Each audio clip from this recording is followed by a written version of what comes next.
اعوذ باللہ من الشیطان الرجیم بسم اللہ الرحمن الرحیم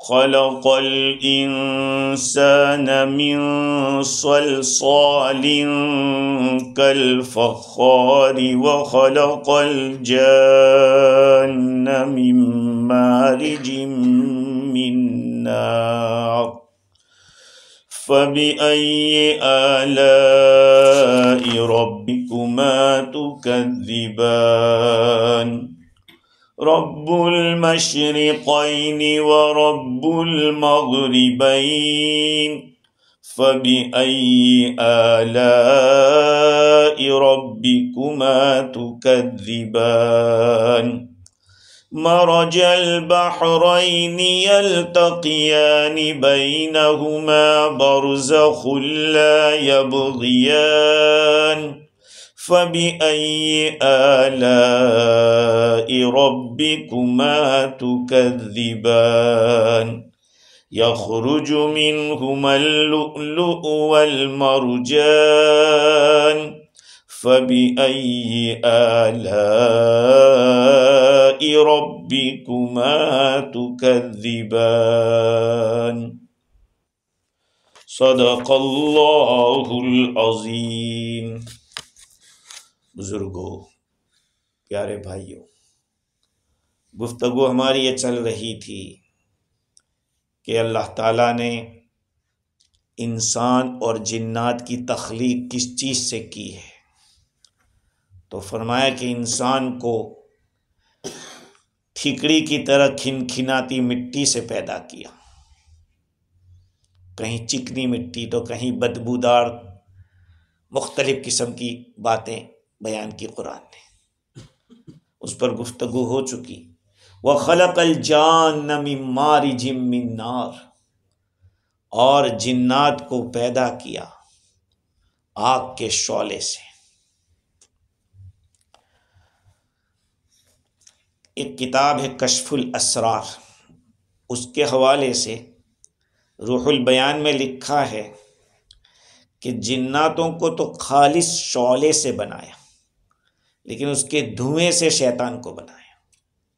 جنات میں بھی دو قسمیں ہوتی ہیں، اچھے بھی ہوتے ہیں، نالائق بھی ہوتے ہیں۔ تو جو نالائق ہوتے ہیں، کہا کہ ان لوگوں کو اللہ تعالیٰ نے دھوئیں سے بنایا ہے۔ اور قرآن یہاں کہہ رہا ہے کہ جناتوں کو خالص شعلے سے، آگ سے بنایا۔ اس سے مراد جو جناتوں کا باوا تھا اس کو، اب بعضوں نے کہا کہ وہ ابلیس ہی ان کا باوا تھا، اور بعضوں نے کہا کہ کوئی اور ہوگا۔ جو بھی ہو، جنات کو اللہ تعالیٰ نے آگ سے پیدا کیا ہے۔ اور مارج کے ایک معنی ہے مکس اپ، مکس۔ بعض لوگوں نے اس کا ترجمہ خالص آگ سے کیا ہے، من مارج من نار، خالص آگ سے۔ لیکن سوال یہ ہوتا ہے کہ جب لفظ مارج آیا ہے جس کے اندر ملاوٹ کا معنی ہے، آگ تو آ ہی رہا ہے پیچھے من نار، تو لفظ مارج کے اندر مکس اپ ہونے کا معنی ہے، تو پھر کیسے ترجمہ صحیح ہوگا، تفسیر کیسے صحیح ہوگی؟ تو تفسیر رازی نے لکھا ہے کہ اصل میں جب آگ بہت زیادہ روشن ہوتی ہے، بھڑکتی ہے، تو اتنی زیادہ تیز ہوتی ہے کہ وہ ایک دوسرے میں داخل ہو جاتی ہے، ایک دوسرے میں داخل ہو جاتی ہے۔ تو کہا یہ مکس اپ ہونا ہے مارج کا معنی۔ اتنے اجزاء ان کے مل جاتے ہیں کہ جدا کرنا مشکل ہوتا ہے۔ اور یہ کب پتہ چلتا ہے؟ جب تنور بھڑکایا ہوا ہو، جب جلایا ہو تنور جس میں روٹی پکائی جاتی ہے، جب خوب اچھی طرح سے وہ بھڑکتا ہے تو جو آدمی اس سے قریب ہوتا ہے اس کو جلا دیتا ہے۔ اسی طرح سے یہ مارج جو بتایا وہ بھی اسی طرح سے۔ لیکن ایک سوال یہ ہے کہ ہماری گفتگو تو چل رہی تھی نعمتوں کے بارے میں، نعمتوں کے بارے میں، تو یہاں جنات کی تخلیق کو بیان کرنے کا کیا مقصد، کون سی نعمت ہے وہ؟ ایک جواب تو یہ ہے کہ جیسے انسان کو اس کی اوقات دکھائی کہ تو کیا ہے، ایسے جنات کو بھی اوقات دکھا دی، کیونکہ خطاب اللہ تعالیٰ نے دونوں سے کیا ہے، دونوں ایک فَبِأَيِّ آلَاءِ رَبِّكُمَا تُكَذِّبَانِ، تم دونوں، تم جنات و انسان اپنے رب کی کس کس نعمت کو جھٹلاؤ گے؟ تو جیسے انسان کی تخلیق کو بتایا ایسے جنات کی تخلیق کو بھی بتایا۔ اور ایک اور بات بھی یہ ہے کہ اللہ تعالیٰ یہ بتلانا چاہتے ہیں کہ جناتو تم کو تو آگ سے پیدا کیا تھا، انسان تو مٹی سے بنا، مٹی کثیف ہوتی ہے، کثیف جانتے ہیں؟ کثیف کا مطلب یہ ہے کہ جس کو آپ وہ صاف نہیں کر سکتے، وہ دوسرے کو گدلا کر دے گی، گندا کر دے گی۔ مٹی ایسی چیز ہے، جیسے کانچ ہوتا ہے وہ صاف ہوتا ہے، آگ ہوتی ہے صاف ہوتی ہے، لیکن جو مٹی ہوتی ہے وہ صاف نہیں ہوتی۔ تو حضرت انسان کے اوپر اللہ تعالیٰ نے فضیلت دی کہ یہ حضرت انسان تجھے تو ایسی چیز سے بنایا ہے جو کثیف ہے، اور اس کو لطیف چیز سے بنایا ہے، اس کے باوجود انسان افضل ہے جنات سے۔ نبوت اللہ تعالیٰ نے جناتوں میں نہیں رکھی، انسانوں میں رکھی۔ انسانوں میں خیر کا غلبہ ہے، جناتوں میں شر کا غلبہ ہے، ان کے اندر برائی غالب ہے، انسانوں میں خیر غالب ہے۔ جب انسان دیکھے گا کہ یار میں مٹی سے پیدا ہوا اور اپنے کیسی کیسی جنگوں سے میں نکلا ہوں، تو مجھے اللہ نے اگر فضیلت ہی ہے تو اس کے فضل کے بغیر نہیں ہو سکتا، ورنہ میں ذاتی طور پر کچھ نہیں ہوں کہ مجھے کوئی فضیلت دی جائے۔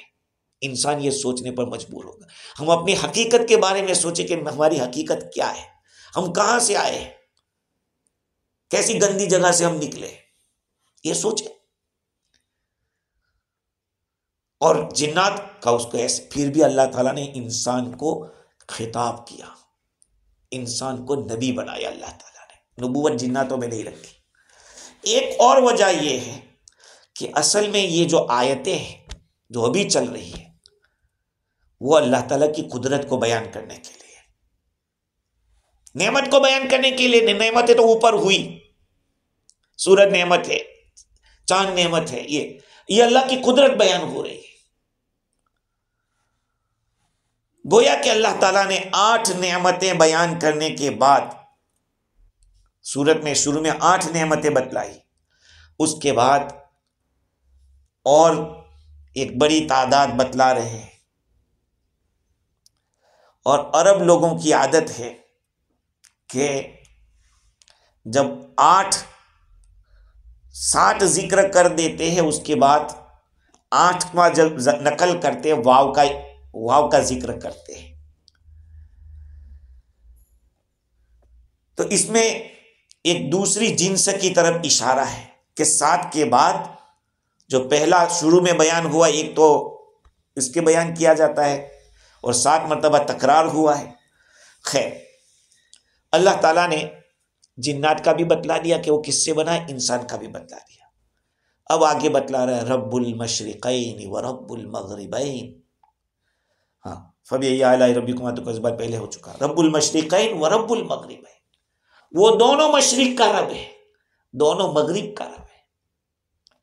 یعنی اوپر جو کچھ بھی 7 کام کیے، اوپر جتنی بھی باتیں عجیب و غریب جو کام کیے، اس کا کرنے والا کون ہے؟ رب المشرقین و رب المغربین، جو 2 مشرق کا بھی رب ہے، 2 مغرب کا بھی رب ہے۔ اب یہ 2 مشرق کیا ہے، 2 مغرب کیا ہے؟ اس میں علماء کے بہت سارے اقوال ہیں۔ ایک تو یہ ہے کہ رب المشرقین مشرق الشمس، مشرق القمر، مشرق کے معنی نکلنے کی جگہ، مشرق کے معنی ادھر مشرق، سورج جدھر نکلتا ہے ادھر مشرق، جدھر ڈوبتا ہے اس کو مغرب کہتے ہیں، غروب ہونے کی جگہ اس کو مغرب کہتے ہیں۔ تو رب المشرقین 2 مشرق کا رب، سورج کے طلوع ہونے کی جگہ اس کا رب، چاند کے طلوع ہونے کی جگہ اس کا رب، یہ ہے مشرقین۔ اور مغربین سورج کے ڈوبنے کی جگہ اور چاند کے ڈوبنے کی جگہ، رب المشرقین و رب المغربین۔ یہاں دونوں کو اس لیے نہیں کیا سورج اور چاند کو کہ ان کا ذکر اوپر ہو چکا ہے. جب ہو چکا ہے تو بار بار ایک چیز کو نقل کرنا اچھا نہیں ہوتا. کبھی مقصد ہو تو ذکر کیا جاتا ہے. تو اللہ تعالیٰ نے جب حضرت انسان کی تخلیق کو بیان کر دیا اور اس کی وضاحت کر دی، پہلے تو کہا نے خلق الانسان بتلایا تھا نا، خلق الانسان، لیکن اوپر بتلایا کہ کس سے بنایا، کیسے سے بنایا. اب اسی طرح سے اللہ تعالیٰ نے شمس و قمر کے بارے میں بتلایا تھا کہ وہ اللہ ایک حساب سے چلتے ہیں. تو کیسے چلتے ہیں؟ تو کہا کہ رب المشرقین و رب المغربین، ان کے طلوع ہونے کا بھی رب اللہ ہے، ان کے ڈوبنے کی جگہ کا وہ اس کا رب بھی اللہ ہے. اچھا، علماء لکھتے ہیں کہ ان دونوں میں سے سورج کے طلوع ہونے کی جو جگہ ہے، ایک جگہ یہاں ہے. اچھا، سال کے اندر ایک دن ایسا آئے گا کہ وہ سب سے لمبا دن ہوگا، لمبا دن ہوگا. اور چاند کے لیے بھی ایسا ہی ہوگا کہ لمبی رات ہوگی، اس لیے کہ وہ رات کو نکلتا، لمبی رات ہوگی. ایسے ہی سورج کے لیے ایک دن ایسا آئے گا کہ بہت چھوٹا دن ہوگا، چاند کے لیے بھی ایک وقت ایسا آئے گا کہ بہت چھوٹی رات ہوگی. تو یہ بتلایا گیا کہ ان دونوں کے سورج کے نکلنے کی جگہ جیسے یہاں ہے، ڈوبنے کی جگہ ادھر ہے، تو لمبا دن ہو جائے گا، اور ایسے سامنے آ جائیں گے تو دن چھوٹا ہو جائے گا. ایسے ہی چاند کے لیے جب نکلے گا ادھر سے اور ڈوبے گا ادھر تو وہ لمبی رات ہوگی. ابھی آپ دیکھ رہے ہیں کہ چاند ایسے گھوم رہا ہے، ایسے تقریباً 180 مشرق ہے نکلنے کی جگہ، 180. ایسے ہی چاند کے لیے بھی 180. لیکن چاند کا دورہ جلدی ختم ہوتا ہے، ہر مہینے میں ختم ہوتا ہے. سورج کا ذرا سال لگ جاتا ہے. خیر، بعضوں نے یہ کہا کہ مشرقین کا معنی مشرق الشتاء مشرق الصیف، ٹھنڈی کی مشرق، ٹھنڈی کے زمانے کی مشرق الگ ہوتی ہے، سورج کے نکلنے کی جگہ ٹھنڈی میں الگ، گرمی میں الگ. بات تو وہی ہوگی، گرمی میں لمبا دن ہوگا، ٹھنڈی میں چھوٹا دن ہوگا. سوال یہ ہے کہ ان دونوں کو خاص کیوں بیان کیا، مشرق اور مغرب دو کو کیوں بیان کیا؟ اس لیے کہ سورج کے 6 مہینے میں ہر دن الگ الگ مشرق رہتا ہے، الگ الگ مغرب رہتا ہے. ہاں، ہمیں سمجھ میں نہیں آتا کہ سورج تھوڑا جگہ بدلتا رہتا ہے. اور بعضوں نے یہ کہا ہے کہ ہر چیز کے اندر 2 قسمیں اللہ تعالیٰ نے بنائی ہے. کہیں بھی جاؤ اللہ تعالیٰ نے 2 چیزیں بنائی، زمین آسمان، سورج چاند، رات اور دن کا یہی مراد ہے سب کا. اچھا، اب سوال یہ ہے کہ رب المشرقین والمغربین کہہ دیتے، رب المشرقین والمغربین، جیسے سورہ صافات کے اندر ہے ورب المشارق والمغارب، سورہ معارج کے اندر کئی جگہوں کے اوپر ہے. لفظ رب کو 2 بار لانے کی کیا ضرورت تھی؟ رب المشرقین ورب المغربین، اس کی جگہ رب المشرقین والمغربین. ایسا کیوں کیا؟ اس کا جواب یہ ہے کہ یہ تاکید کرنا ہے. تو سوال یہ کہ یہی کیوں تاکید، دوسری جگہ تاکید کیوں نہیں کی؟ اس کا جواب یہ ہے کہ اللہ تعالیٰ احسان جتلانا چاہتا ہے. یہاں پر اللہ تعالیٰ اپنی نعمتوں کو شمار کرنا چاہتا ہے. چونکہ جنات اور انسان دونوں سے بات ہو رہی ہے، اس لیے دونوں کے لیے 2 کا لفظ اللہ تعالیٰ لاتے ہیں. اور تفسیر روح البیان کے اندر لکھا ہے کہ اللہ تعالیٰ نے اس آیت کریمہ کے اندر یہ بتلایا ہے کہ سورج اور چاند چڑھتے ہیں تو بہت اوپر چلے جاتے ہیں اور گرتے ہیں تو بہت نیچے گر جاتے ہیں. سمجھ رہے ہیں؟ ان دونوں کی رفعت کو، بلندی کو اور ان کے گرنے کو اشارہ یہ بتلا کر اشارہ اس بات کی طرف کیا کہ دیکھو یہ اوپر سے اور نیچے، صرف اوپر نیچے نہیں، ان دونوں کے بیچ میں جو کچھ ہے وہ سب کا رب اللہ تعالیٰ ہے. ہاں، یہ 2 جہتیں سی بتلا دی. ہاں، کہتے ہیں کہ ایک زمانے میں انگریز کا سورج نہیں ڈوبتا تھا. کیا مطلب اس کا؟ سورج نہیں ڈوبتا رہا. حکومت ایسی تھی کہ سب جگہ پھیلی ہوئی تھی, کہیں بھی سورج نکلتا ہی رہتا تھا, وہاں ان کی حکومت ہے. تو وہ ان کے پاور کو اللہ تعالیٰ کا یہاں پاور دکھایا گیا, رب المشرقین و رب المغربین فبأی آلاء ربکما تکذبان. ارے بھائی اس میں ہمیں کیا فائدہ ہوا؟ کہا بڑا فائدہ ہے, اس میں ہمیں بڑا فائدہ ہے. ٹھنڈی کی راتوں کے اندر لمبی رات ہوتی ہے, آدمی کو آرام زیادہ ملتا ہے. گرمی کے اندر اور بھی بہت سارے فائدے ہیں, پھل فروٹ کا فائدہ, ہوا کا فائدہ. اسی طرح سے الگ الگ موسم ہوتا ہے, الگ الگ فروٹ ملتے ہیں, الگ الگ موسم ملتے ہیں, ہوائیں الگ الگ قسم کی ہوتی ہے اس کے اندر. نہیں دیکھتے آپ لوگ موسم کا بہت بڑا فرق ہے ہماری زندگی کے اوپر. اور یہ موسم کس سے آتے ہیں؟ یہی سورج چاند کے آنے جانے سے, نکلنے سے, ڈوبنے سے. فبأی آلاء ربکما تکذبان, تم اپنے رب کی کس کس نعمت کو جھٹلاؤ گے؟ لا نکذب بآلائک یا اللہ, ہم نہیں جھٹلا سکتے مالک, تیری کسی نعمت کا انکار نہیں کر سکتے. خدا کی قسم وہ اللہ کی ذات ایسی ہے کہ وہ تو 2 لفظوں میں خوش ہو جاتا ہے, 2 لفظوں میں خوش ہو جاتا ہے. تنہائی کے اندر اللہ سے بات کرو اور اس کو کہو کہ یا اللہ تو نے مجھے کیا نہیں دیا ہے, تو نے مجھے کیا نہیں دیا. خدا کی قسم اگر آنسو بہہ گئے ایسے کہتے کہتے بھی, تو اللہ تعالیٰ آگے بتاتا ہے وَلِمَنْ خَافَ مَقَامَ رَبِّهِ جَنَّتَانِ, جو رو گے گا اللہ ڈبل جنت دے گا. اس کی یہاں کمی کچھ نہیں ہے, تمہاری طرف سے کمی ہے شکر گزاری کی, شکر نعمت کی کمی ہے. ورنہ آج تو وہ بھی دینے کے لیے تیار ہے, لیکن بندہ کبھی جھکے تو صحیح, کبھی اعتراف تو کرے اس کی نعمتوں کا. اس نے بار بار کیوں کہا فبأی آلاء ربکما تکذبان. مجھے ایک بات اور بھی یاد آئی آج کہ دیکھو سورج اور چاند کی بات آتی ہے تو مہینے کے لحاظ سے زیادہ 31 کا ہوتا ہے, زیادہ سے زیادہ 31. اور فبأی آلاء ربکما تکذبان زیادہ سے زیادہ کتنی دفعہ ہے؟ 31 ہے کہ نہیں؟ تو کہا کہ بھائی اللہ تعالیٰ نے یہاں جو مہینے کی تعداد, حالانکہ اسلام کے اندر تو چاند کا اعتبار ہے, لیکن اس کے اندر بھی تو ہم لوگ اللہ تعالیٰ نے سورج کو بیان کیا ہے, تو مہینہ زیادہ سے زیادہ 31 ڈیز کا. تو فبأی آلاء ربکما تکذبان کو بھی اللہ تعالیٰ نے پورا ہر مہینہ اور پورا مہینہ اللہ کا شکر ادا کرو. مرج البحرین یلتقیان بینہما برزخ لا یبغیان فبأی آلاء ربکما تکذبان. اس نے 2 سمندر چلائے, مرج البحرین 2 سمندر چلائے,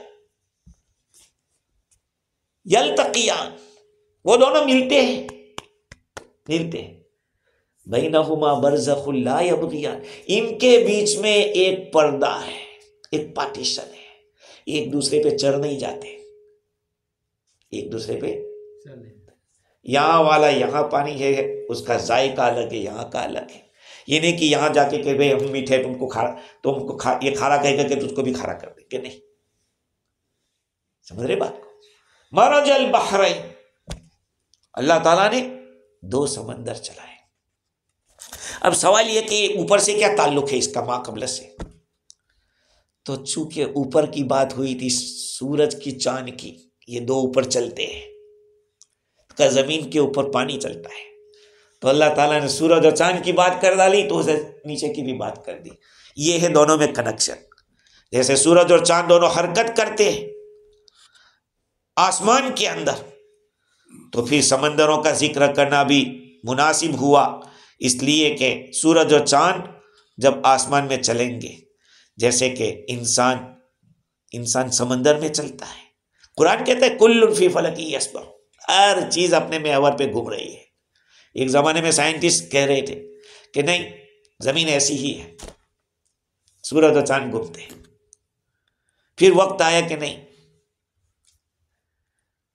الگ الگ تھیوری آتی گئی, اب سب کہہ رہے ہیں کہ سب چل رہے ہیں اپنی جگہ پہ. تو قرآن تو کہہ چکا تھا 1400 سال پہلے, کل فی فلک. سورہ یاسین کی تفسیر ہماری ہے, اس میں اس کو لکھا ہے ہم نے, کل فی فلک یسبحون, ہر چیز اپنے محور پہ چل رہی, گھوم رہی ہے. تو اللہ تعالیٰ نے سورج اور چاند کے مشرقین کے بعد, مشرقین اور مغربین کے بعد بحرین کا تذکرہ کیا, سمندروں کا تذکرہ کیا, اس لیے کہ جہاں پر مشرقین اور مغربین ہے اس میں اشارہ ہے سمندر کی طرف، اس لیے کہ مشرق اور مغرب جو ہے وہ بھی گھیر کے رکھتا ہے۔ ہاں، اللہ تعالیٰ نے اوپر والارض وضعها للانام لکھا تھا، تو اب زمین کے اوپر بھی کہہ دیا کہ ہم نے زمین کے اوپر پانی رکھا ہے۔ لفظ مرج اس کے اندر چلانے کا معنی ہے، اور ابھی جو میں نے کہا مارج کے اندر ملانے کا معنی ہے جنات کے بارے میں، مارج، اور یہاں پہ مرج کا لفظ ہے۔ تو علماء کرام فرماتے ہیں کہ مرج البحرین چلایا ہے، کیونکہ پھر ایک سوال ہوگا کہ یلتقیان دونوں ملتے ہیں، تو مرج میں بھی ملنے کا معنی ہے اور یلتقیان میں بھی ملنے کا معنی ہے، تو پھر تعلق جیسے مطلب کیسے نکلے گا؟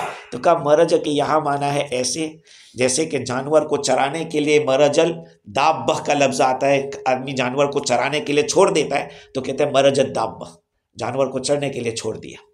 اسی طرح سے اللہ تعالیٰ نے دونوں سمندروں کو چھوڑ دیا ہے، یلتقیان، دونوں ملتے ہیں۔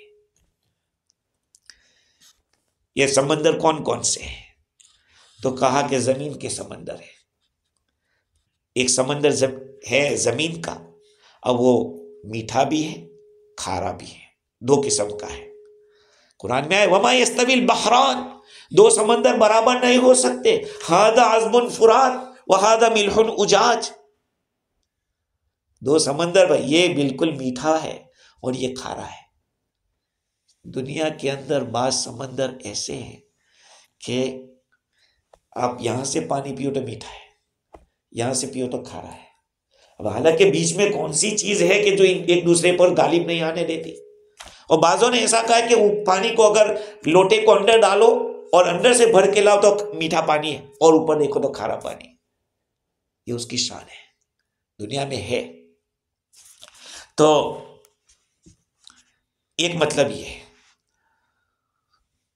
تیسرا مطلب یہ ہے کہ آسمان کا سمندر اور زمین کا سمندر، اور میٹھا سمندر، کھارا سمندر۔ بعض لوگوں نے یہ کہا ہے کہ اللہ تعالیٰ نے زمین میں ایسے سمندر بنائے ہیں جو ساری زمین کو گھیرے ہوئے۔ فیجی کو دیکھو، ملک فیجی کو چاروں طرف سے سمندر نے گھیرا ہے۔ ایسے ہی بہت ساری زمینیں ایسی ہیں، بعض جزیرے ایسے ہیں جس کو پانی گھیر کے، جزیرہ اسی کو کہتے کہ چاروں طرف پانی ہو بیچ میں زمین ہو۔ تو اللہ تعالیٰ نے سمندر بنایا جو زمین کو گھیرے ہوئے ہیں، اور پھر اس کے اوپر ہوا لگائی اللہ تعالیٰ نے، ہوا، سمندر کے اوپر ہوا ہے۔ جتنے بھی سمندر ہیں ان تمام سمندروں کو ایک بڑے سمندر بحر محیط کے ساتھ لگاؤ ہے۔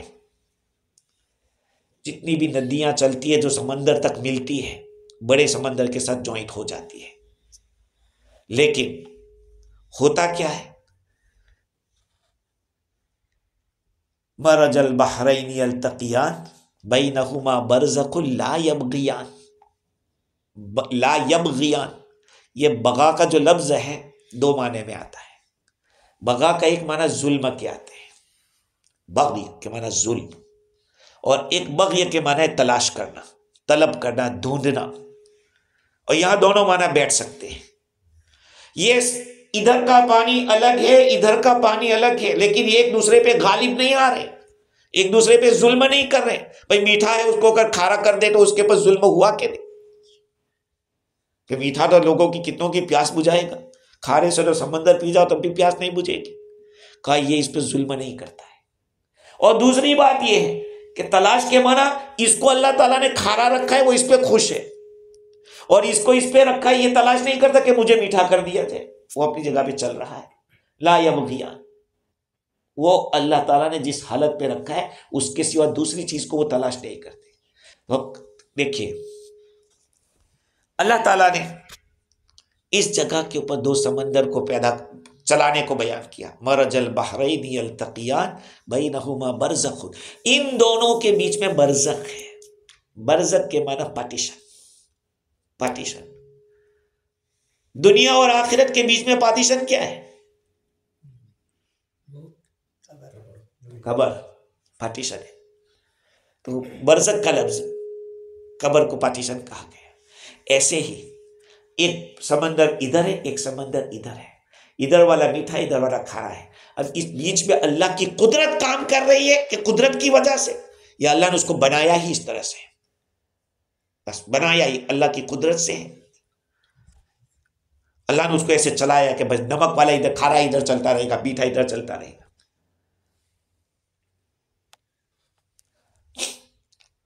امام رازی نے لکھا ہے کہ جس کو اللہ تعالیٰ نے عقل دی ہوگی وہ حق کی طرف لوٹے گا ایسی چیز کو دیکھ کر، اور یہ سوچے گا کہ اللہ کے ارادے سے ہوا ہے، اللہ کی مشیت سے ہوا ہے۔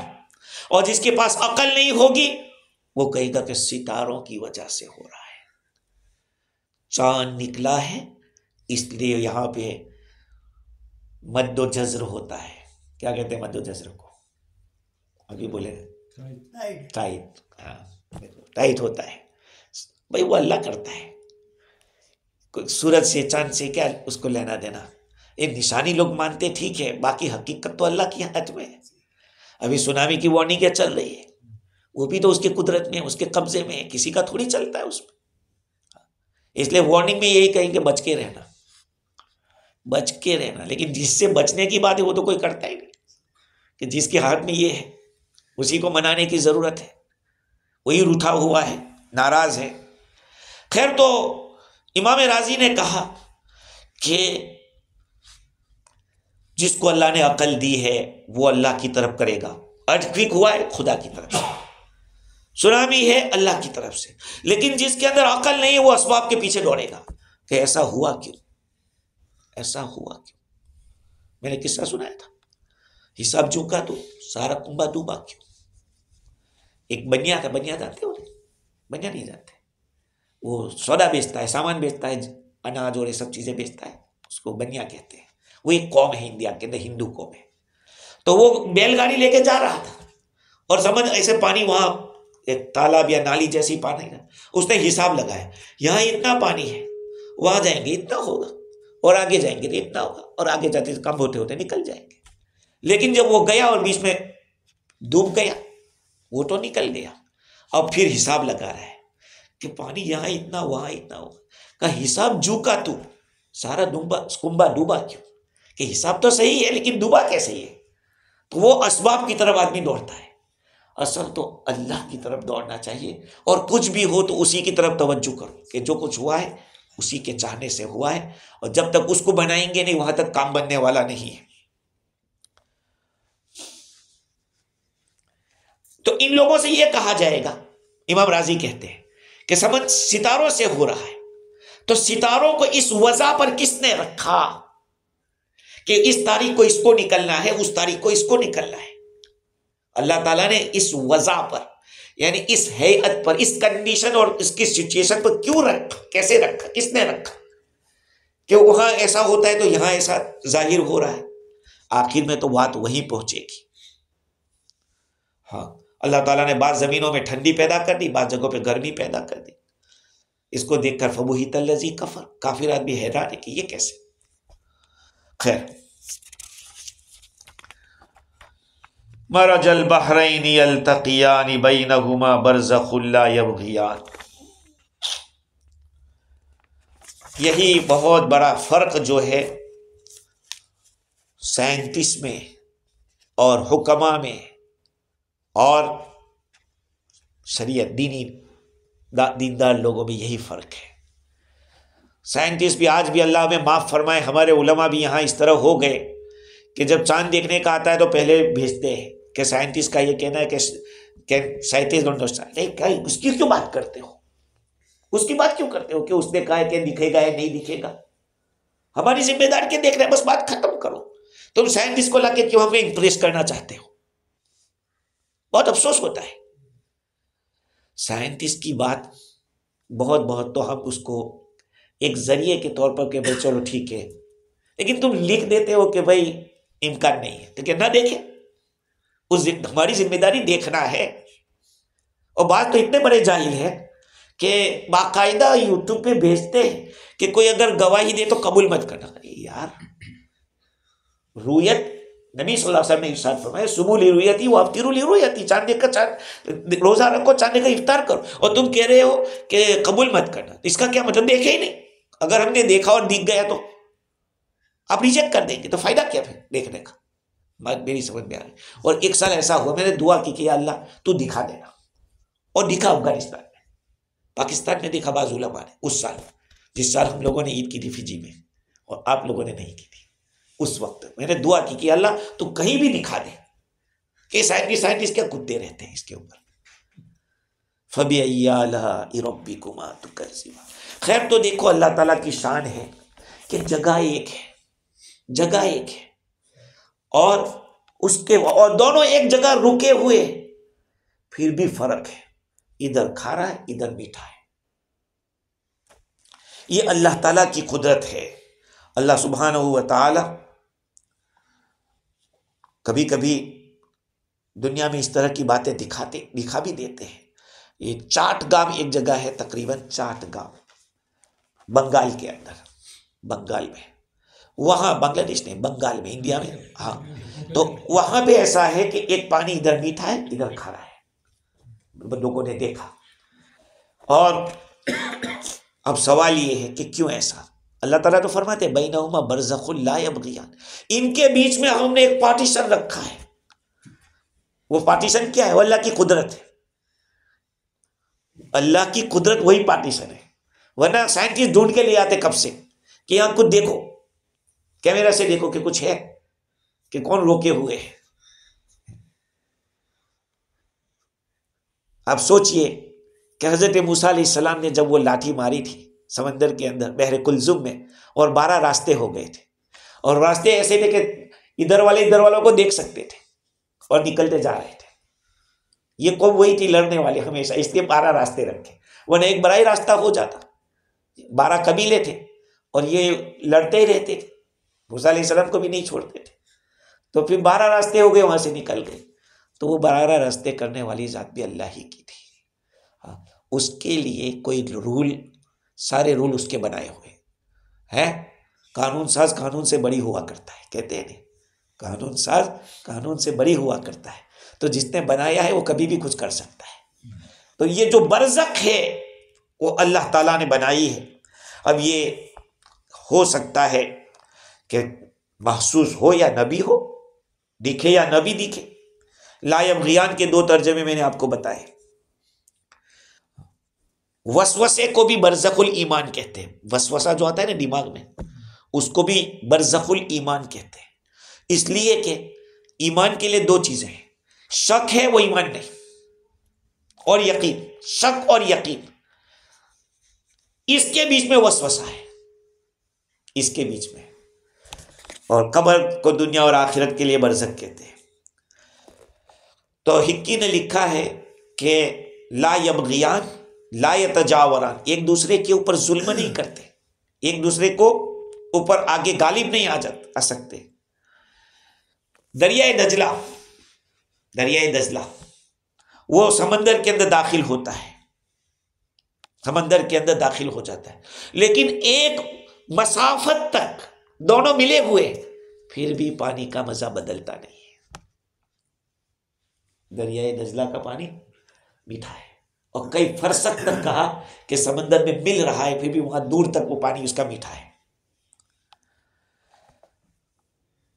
فَبِأَيِّ آلَاءِ رَبِّكُمَا تُكَذِّبَانِ. تم اپنے رب کی کس نعمت کو جھٹلاؤ گے؟ تو سمندر کا نعمت ہونا، کتنی چیزیں ہم لوگوں کو مل رہی ہے، فش مل رہی ہے، اللہ تعالیٰ کی کتنی بڑی نعمت ہے. ارے فش کے ساتھ فشنگ بھی تو ملتی ہے، وہ بھی ایک نعمت ہے اللہ تعالیٰ کی. بہت کچھ ہے، اچھی صاف ستھری ہوا ملتی ہے آدمی کو.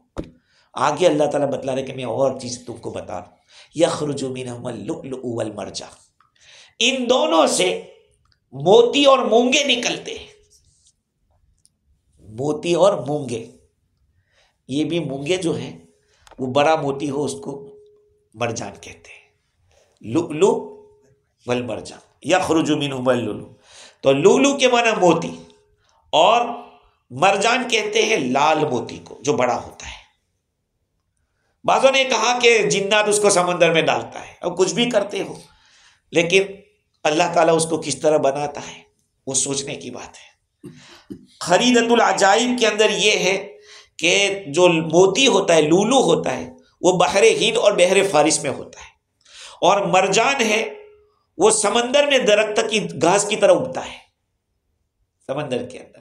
کون دیکھنے کا، کتاب میں لکھا ہوا ہے وہ بتا رہا ہوں، میں تو نہیں دیکھا، لیکن وہ جو نکالتے ہیں اس کو تو دیکھا ہے، وائٹ کلر کا جو موتی ہوتا ہے اس کو تو ہم نے دیکھا.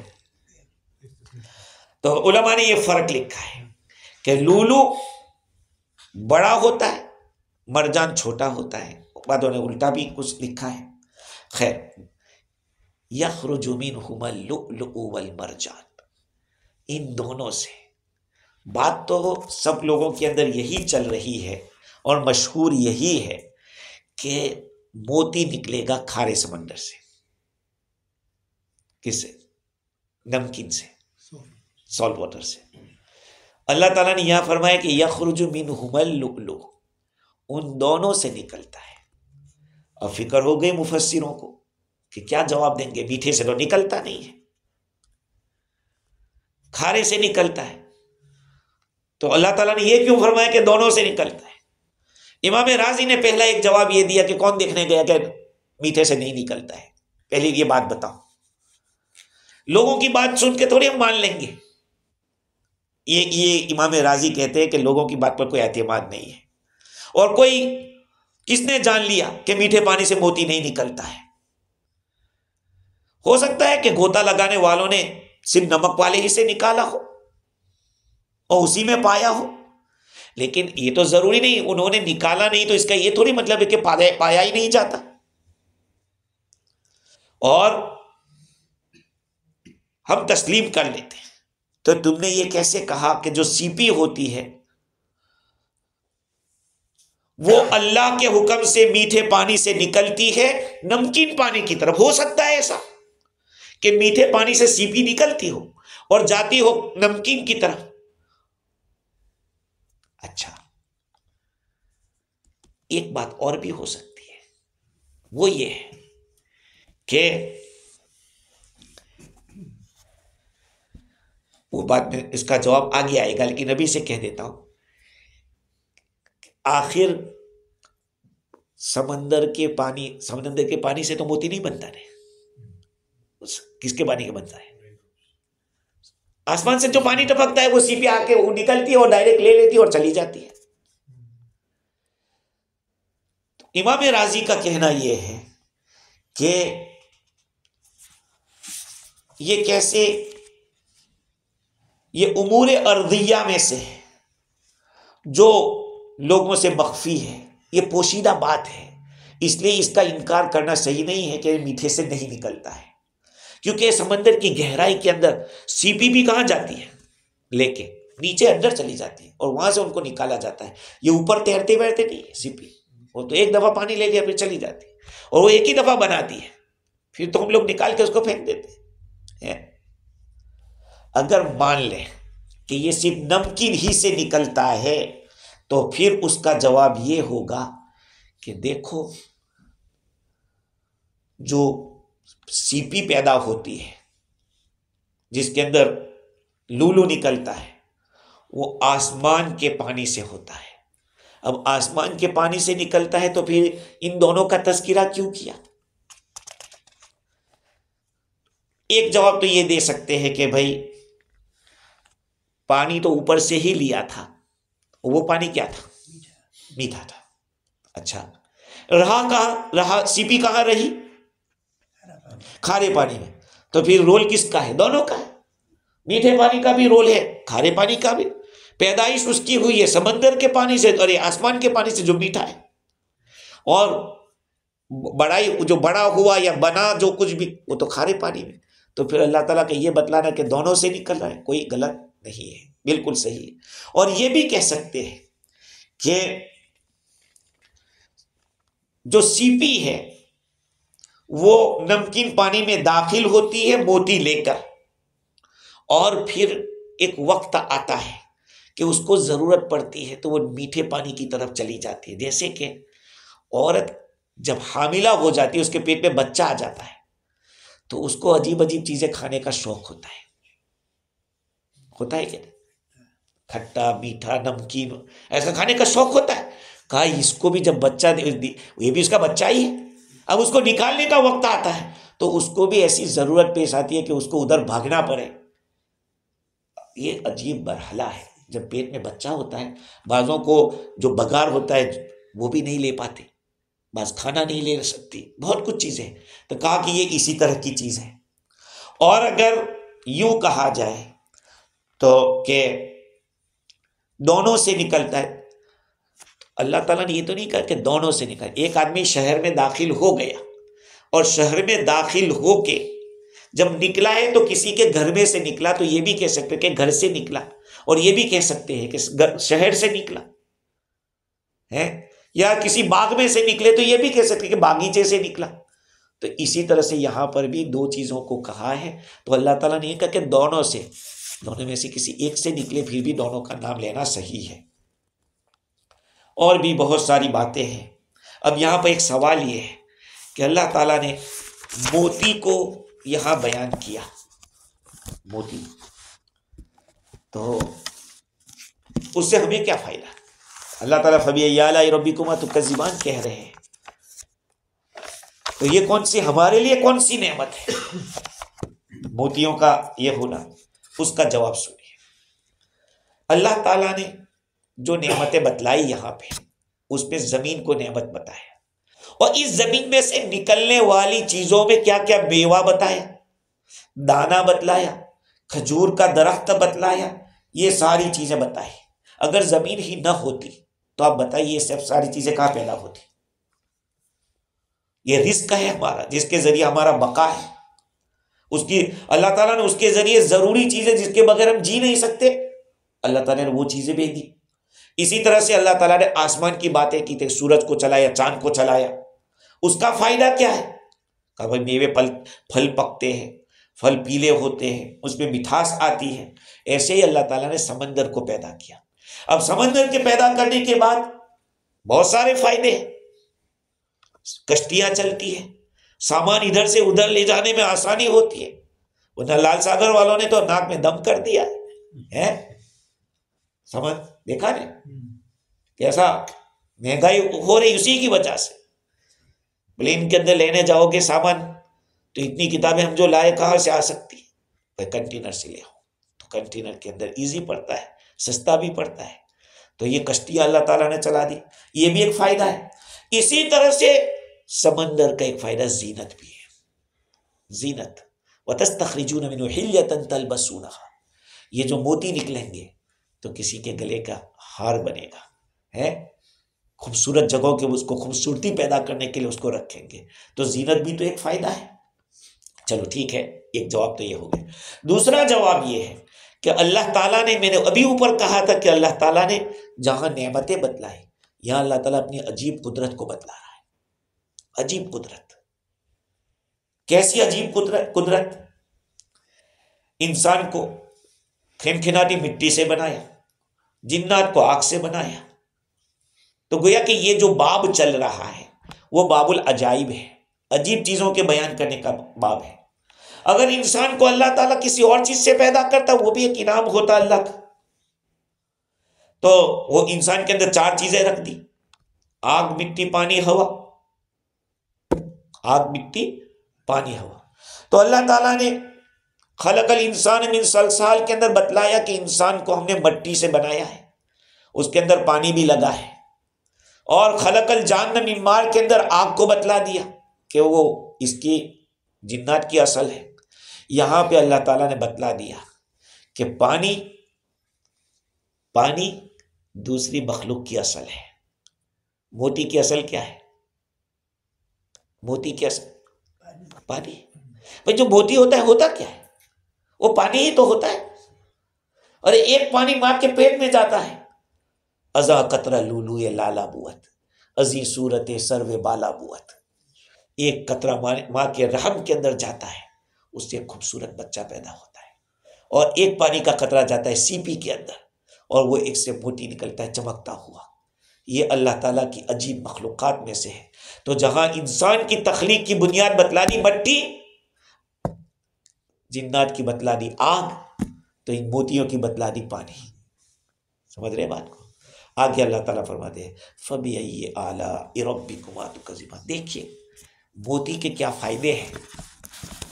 یہ لولو اور مرجان جو ہے وہ کوئی ایسی چیز نہیں ہے کہ صرف خوبصورتی ہی کے کام آتی ہے، اس کو ایسے چمک دمک کے لیے استعمال کر لیا یہی کام آتی ہے، نہیں.